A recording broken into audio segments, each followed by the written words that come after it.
Today's topic of discussion, pulmonary edema. What is pulmonary edema? It is a critical condition characterized by excessive fluid accumulation. Okay, excessive fluid accumulation in that alveoli. இங்கே வந்து எக்ஸஸாக வந்து alveoli ரீஜனில் வந்து fluid accumulate ஆகிற condition தான். இதனால் வந்து பேஷண்ட்டுக்கு வந்து டிஃபிகல்ட் வந்து ப்ராப்ளமாக இருக்கும். அவங்களுக்கு வந்து ரெஸ்பிரேட்டரி ஃபெயிலியரும் வரும். ப்ரைமரி எதனால் வருது? Caused by heart. Main reason heart failure. Another ஒரு ரீசன் வந்து ஹார்ட்டில் வந்து இது லங்ஸில் ஏதாவது இன்ஜூரியோ ஆர் இன்ஃபெக்ஷனோ இருந்தால் வரலாம். See this diagram. Here left heart problem, so that blood is not going to organ, backward direction, so over amount of fluid accumulated in that lungs, it will causes pulmonary edema.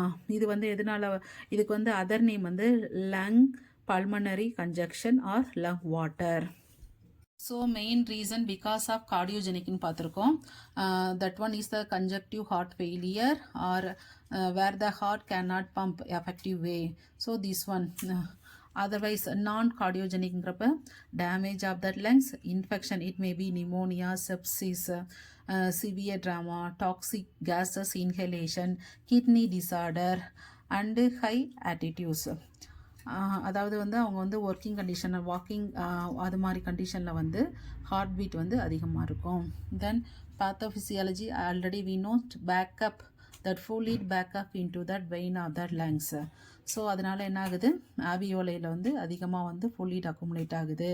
இது வந்து எதை disturb பண்ணுதுன்னா exchange of that oxygen and carbon dioxide அதை வந்து disturb பண்ணுது. Then what are the symptoms?